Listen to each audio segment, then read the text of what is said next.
No one knows what the future holds, but if a new house is in your future, I can help from a safe distance. I'm Nick Acosta, your downtown expert, and I'm hosting safe and sanitary open houses. Nothing is different except for temperature checks at the door and masks are required. But it still smells like there are fresh baked cookies in the oven. So come on by one of my safe and sanitary open houses, and I'll say welcome home from 6 feet away.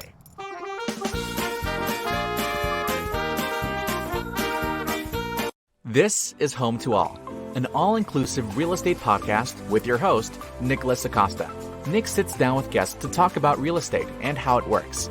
Reach him at downtown.expert on Facebook and Instagram, or his website, www.downtown.expert, or call or text him at 407-508-8809. Enjoy the episode.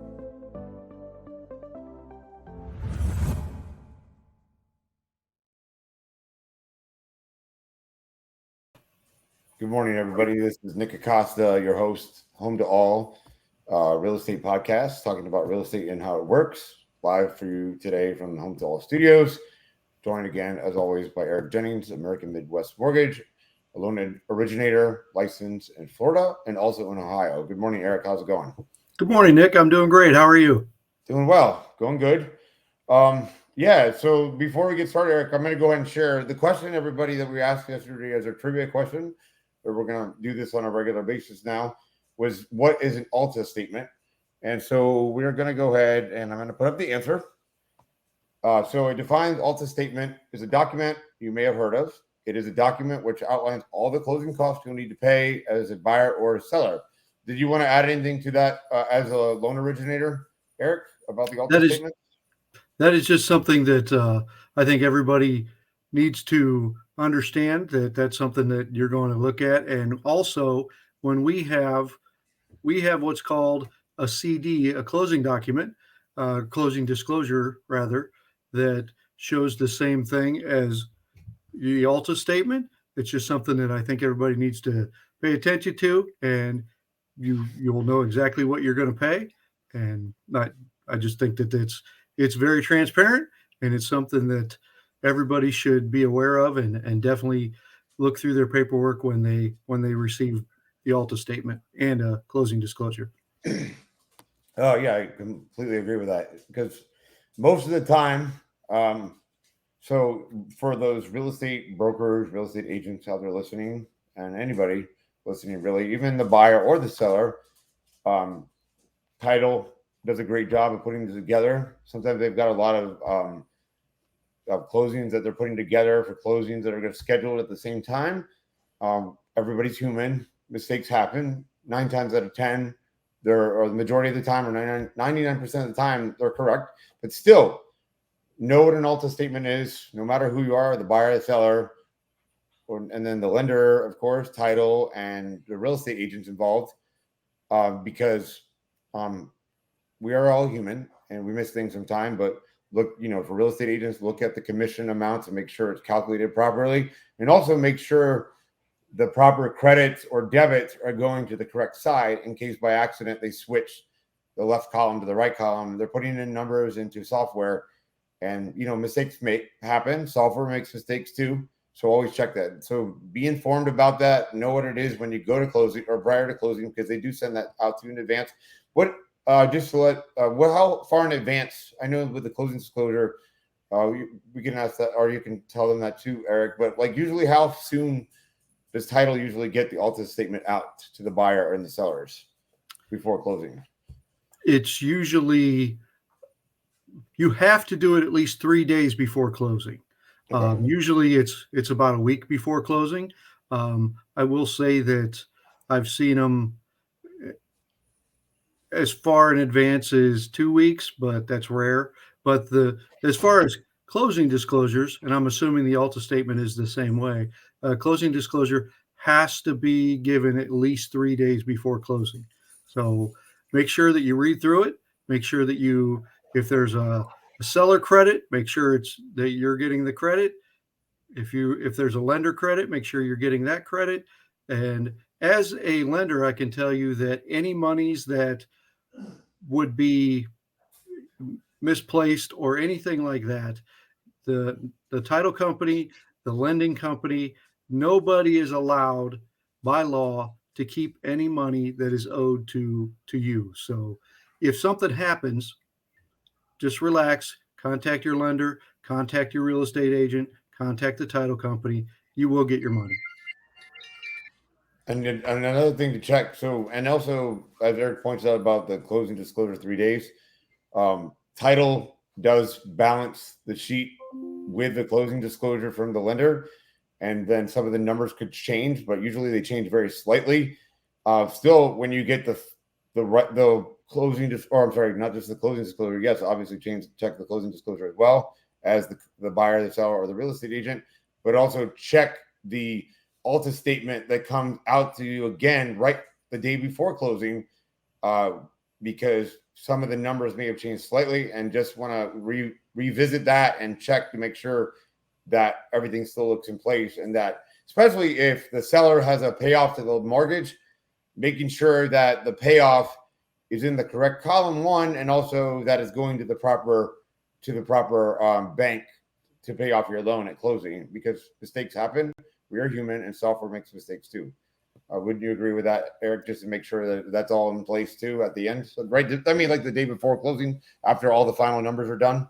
I absolutely agree. And a good mortgage loan officer will definitely work through that and look through that as well, just to make sure that, because the software that we have 2 different places where we fill out the information, and it actually fills in another part of where the software is. So that's the way that we double check. They have to be within $5 of each other. So chances are you're not going to have a problem. But yes, I would definitely recommend, double checking, making sure you look through everything. If there's an issue, like I said, relax. It'll be taken care of. Everybody knows that by law, nobody is allowed to keep any money that comes to you, and nobody is allowed to, if there's a credit that gets reversed, whatever, it will be handled. And the title companies always take care of those things. Everything is in escrow. The title company only gets their fees. They're not allowed to keep any money that you may have that's owed to you. It's just, yes. I would just tell everybody, make sure you double check all your documentation. Make sure that you read your Alta statement and your CD when you get it out. And if something doesn't add up, it will be taken care of. Just make sure that you keep on top of everything. And any borrower or buyer that I've ever met I always try to, as a loan officer, I always try to estimate high as far as what their payment's going to be, just so there's a cushion for taxes, insurance, anything like that. So generally on the ones that we do, the numbers look a little better than originally. So that usually makes people happy. But yes, absolutely. Double check everything. And like I said, if anything is wrong, it will be taken care of, and you will definitely get your money. Yeah. And from experience in the real estate side, and I'm sure on your side, so we were talking about how title title companies can't keep the money, or the lenders can't keep the money that was extra. So I've been to closings before where literally on the spot, the title company, if there is a mistake that they catch at the closing table, the title company will issue a refund check, an overpayment check. And it doesn't have to do, Eric, maybe we can dive into this because this is important too. Like we're talking, I'm thinking about this in my head. Give me ideas as you were talking and explaining that. That's where I was thinking about this from. RESPA, the Real Estate Settlement Procedure Act. Does that part you're talking about where the buyer or the seller has to get back an overpayment by check from the title company? And does that have to do specifically with RESPA? Is that what it's about, or what is it? What's the reasoning for them having to give you money back? Well, just explain. RESPA is more about advertising. But so no, RESPA doesn't really have to do with that. But by law, and I'm sorry, I don't remember which regulation it is off the top of my head. By law, the title company is not allowed to keep any funds that are owed to you. And actually, when you sign I forget where it's at in the packet, but when you sign, there is a statement that says the exact same thing. You're not there. If any monies are owed to you, you will get them back. I've actually seen where there's been a mistake and a title company will print out a whole new package and the same day fix the mistake and everything's taken care of that day. So what I would suggest is keep in touch with your loan officer. Make sure that your loan officer has gone through all the documentation. We always get everything in advance. Make sure that they are good. Loan officers usually will go to the closings. I try to do that. Obviously, the ones in Florida, sometimes I can't make it because I'm in Ohio. I am in Florida often, but a good loan officer usually will go to the closings. We'll make sure that there's no bumps in the road. We'll double check all your information, double check all the figures, make sure that everything that's owed to you, you're going to get. But as far as the RESPA, that's more about advertising than what we're talking about.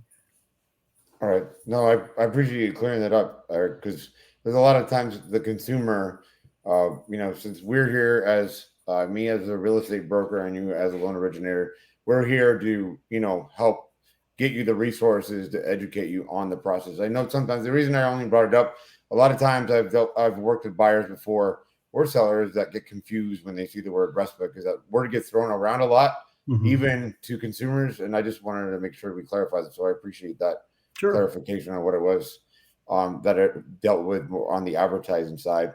But yeah, I've personally myself, when we purchased this home here, and also when I've done a refinance, there have been like when he says about getting an overage paid back to you, I've received checks before for like $1 or 13 cents for the overage.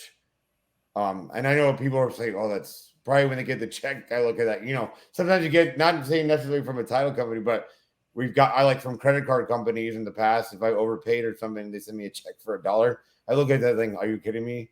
I know, but it's because they're required, obviously, to pay you. They can't keep that money, even though it seems like a ridiculous low amount.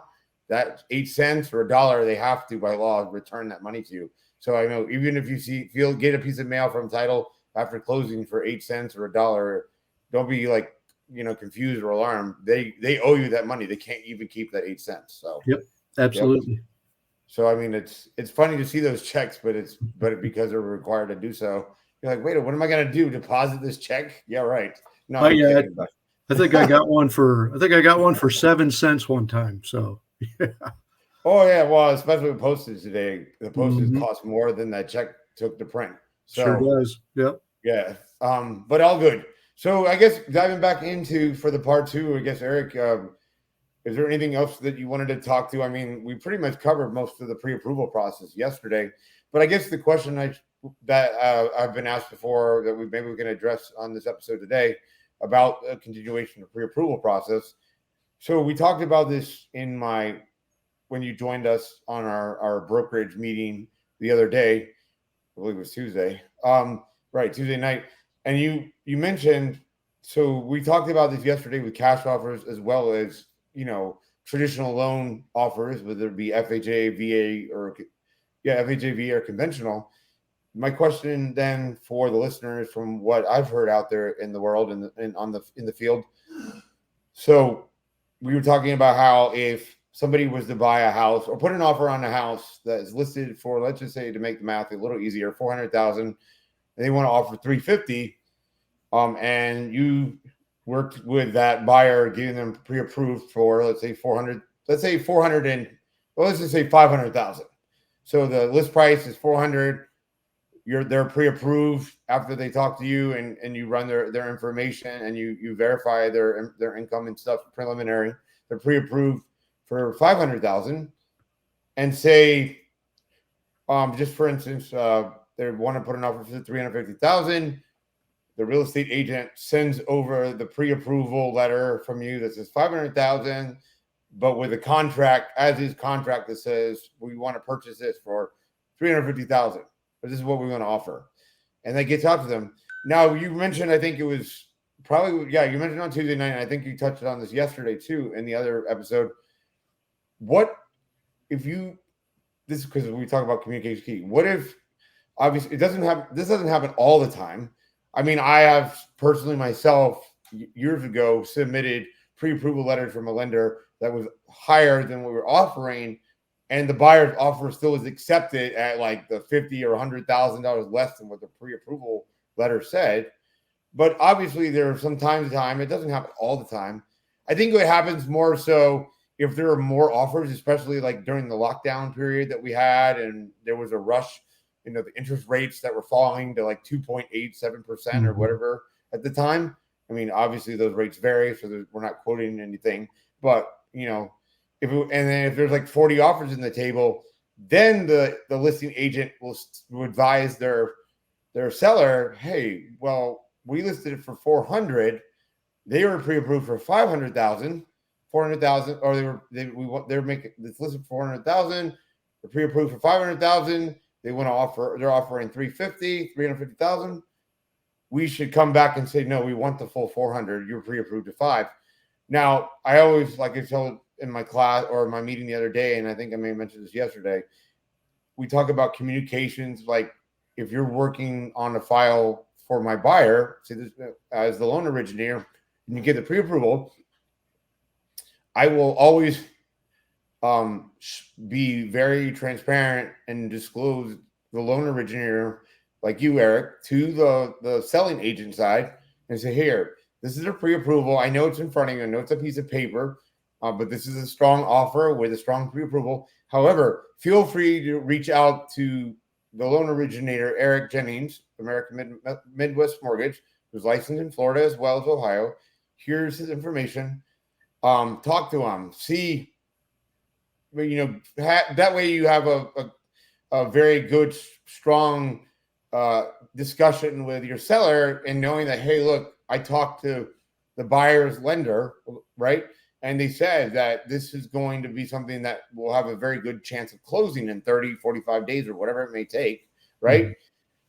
So my question to you is, what does a buyer's agent do when they come into a situation where they counter back for the full amount because they see that amount? And I know you've mentioned something about how, things change, rates change and things like that. Explain to us about that, as to the listeners out there, about how we can rectify that situation to say, hey, yes, I know you want 400,000, but the buyer's in a situation that would be more ideal for them to be able to get a loan closer to 350,000 because of their situation or something like that. Well, my suggestion in that respect would be the realtor and the lender should always have a good working relationship, always be in communication. If you go and you know that there's something that you're going to make an offer on, that it's going to be well under what your pre-approval letter says, I would suggest calling your lender, letting them know what you're going to make and what your offer is going to be. Usually, just to make it look, so they want to make a strong offer, but at the same time, they don't want to, they want to offer what they want to offer. My suggestion would be call your lender and have another pre-approval letter printed out and sent to you. My suggestion would also be, let's say the house is up for sale for 400 and you're offering 350, 325. Whatever you're offering, I would put a cushion of about 20,000 in there, just so they realize that you're not at the bare minimum that you're pre-approved for, that you've got a little bit of cushion. But that's what I would do.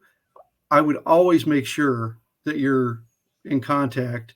And, even with what we talked about in the meeting the other night with cash buyers, it would behoove anybody to work with a lender. If you have a cash buyer, let's say they are purchasing a property for $700,000 and they have $1 million in their bank, just sitting there. If you can work with a lender and they can verify the funds, you don't have to present a bank statement to the selling agent of, hey, we're going to offer $300,000 less than what you're asking, but here's proof that we have it all anyway. If I were a real estate agent, I would talk to a lender, ask them to verify the funds. Then between you and the lender, you can figure out what you're actually going to offer, and the lender can verify that amount, maybe just a little bit over. You always want to leave a little bit of cushion, but that way you don't run into what the scenario that you're talking about. Oh, wait, we're asking $1 million. You're trying to give us 700,000, but we see that you have the full $1 million. We're going to stick to our guns.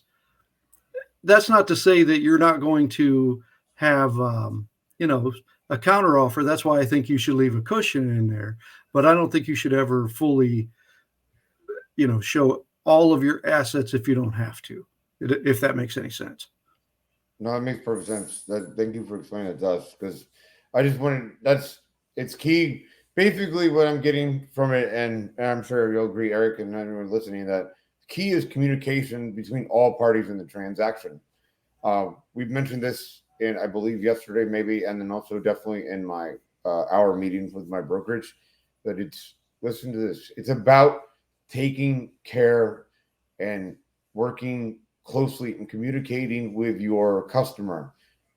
Yes, we all know people want to get a paycheck at the end at closing. And a lot of people, they get that track in their mind where all they're thinking about is closing day. Where do I go to title, and how do I get my check they cut for me? It's not about that. Yes, we have a livelihood, of course, to live. I understand that. We all do. But if you make it about the customer and you take good care of them all the way past the transaction, I'm not saying terminate your relationship the day of closing. Continue building that connection, because like we have said in other episodes that one of my agents, Stacy, and the brokers mentioned in our meeting the other night, Eric, was that she's working, and Eric, I think, definitely brought this up yesterday in the other episode. So Stacy, shout out to you if you're listening or watching right now or listening later. But what I'm saying is that you never know when your buyers are going to have other family members, whether it be their adult children that are going to college, instead of putting them in a dorm. I see this more happening even here in Florida. In the past, parents would always put their adult child, or not adult child, adult kid, or whatever you want to call it, son or daughter, into a dorm. But I work with a lot of people too, just like Stacy's working with down in her area and the Port Charlotte, Englewood area of Florida, Sarasota, that a lot of times now the families are buying their child, adult kid, what do you call it? Like a condo or a small, maybe a 1,300 square foot home as an investment for them, but also an investment for their adult kid. So you never know, if you just give up on your buyer and you let them go at closing, after the closing done, you're going to lose out on many opportunities to build a relationship, a friendship. Most of the people in my sphere, I never met them before. I've worked with buyers for 2 years before the buyer finally decided to list their home and finally decided to buy another home, because they were trying to decide if they really wanted to expand or increase their commute from downtown Orlando to the suburbs of Orlando, where at the current time when that person owned their home in nearby, it was a 10-minute drive. Whereas if they went to like the outskirts of Orlando, like in Apopka, which is still Orlando, Orange County, it would be a 45-minute to an hour drive with traffic. So you got to work with them, you educate them, you're here, you become their friend.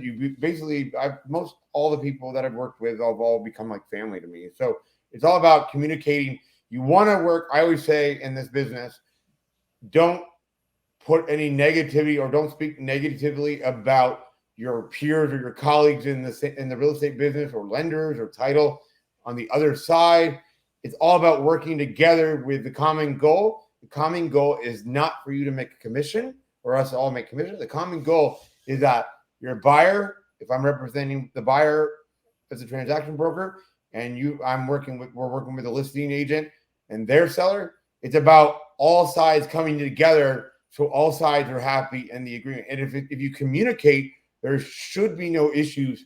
I mean, obviously, you can say I'm not seeing there's a guarantee of anything. I'm not guaranteeing anything, but you have a higher chance of your offer being accepted when all lines of communication and everybody involved in the situation in the party of this transaction are working together, because everybody knows what's going on. They're on the same page.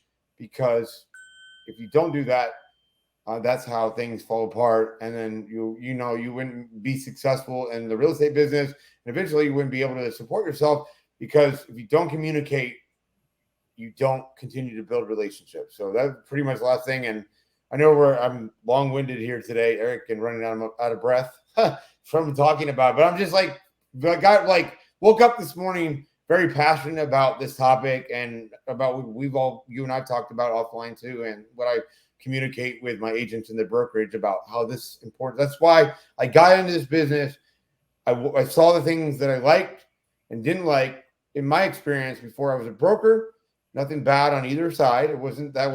But I wanted to do something where as a brokerage, my mission statement is to be there to build a relationship with our customers and get them in the right direction so they can have the American dream of being able to own real estate, which is the best thing you can do.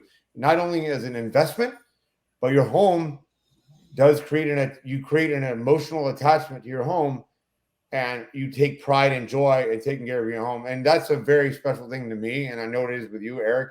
And that's the greatest feeling to have. And that's what we want to do, whether it be on the real estate brokerage side or the lending side or title or any else involved in the party of real estate. We want you to have experienced that dream and that love for owning your own property and your own home. So that's the last thing I have to say, Eric. So say whatever, or if you have anything to follow up that, share that with us. And then I'm going to Eric today. I'm putting pressure on Eric to ask the next trivia question for next week. So we'll come back again next Tuesday at 10 a.m. Eastern live on Facebook and LinkedIn. So Eric, go ahead, and if there's anything you want to add to what I said, and then of course the question, and then we'll wrap it up, everybody. I appreciate your time today. Well, I do. We have talked about, and I think that everybody needs to understand, realtors, brokers, borrowers.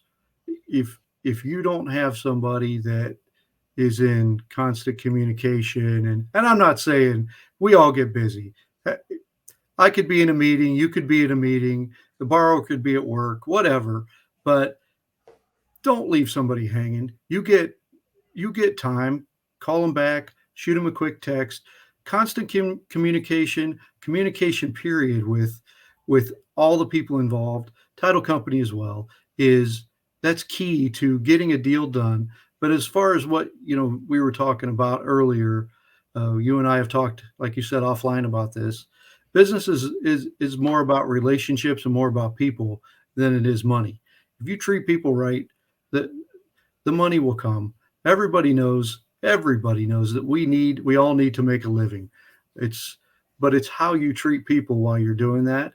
And I think that, like you're saying, you get somebody that you treat them right and you take care of them, you get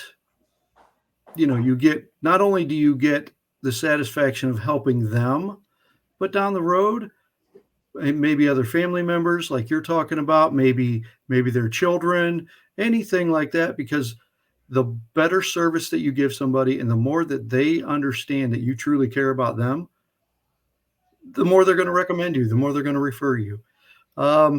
As far as another trivia question, no pressure, Eric. you did put me on the spot. Let's see. Okay. I would like to know, this is a question. After an application is completely and officially filled out, how long does a lender have to send out the loan estimate? I like that one. We will take care of that question at our next podcast. We'll give you the answer. And the funny thing about that, Eric, is that I was going to message you in StreamYard here about RESPA, but then I spilled the beans by talking about it on the show today. I was like, because that would have been a perfect one for people to define the acronym of RESPA. A lot of people hear that and like, what are you talking about?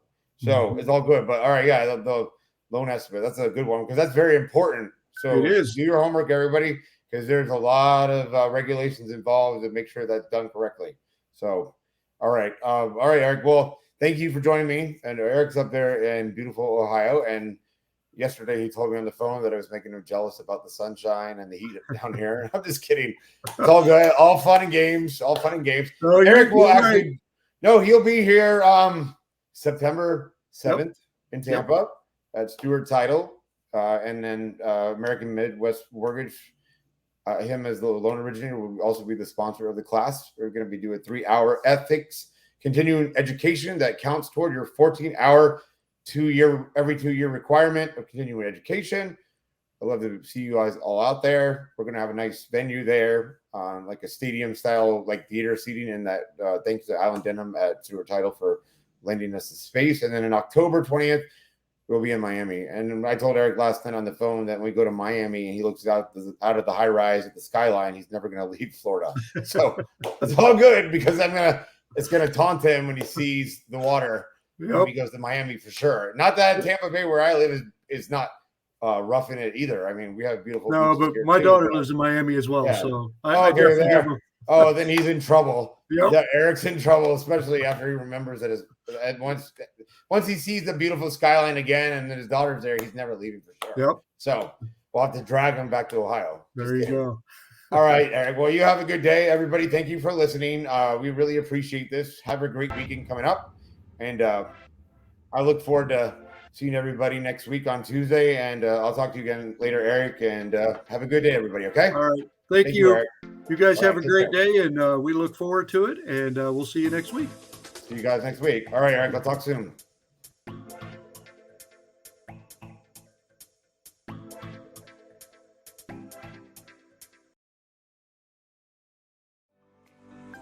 This has been Home to All, an all-inclusive real estate podcast. Find Nick on Facebook and Instagram at downtown.expert, and also his website, www.downtown.expert, or call or text him at 407-508-8809. Thanks for listening.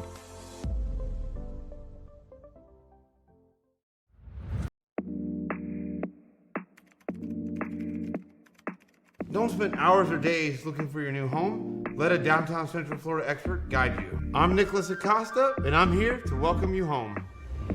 Being a Florida native, I know how exciting, stylish, and convenient the downtown lifestyle can be.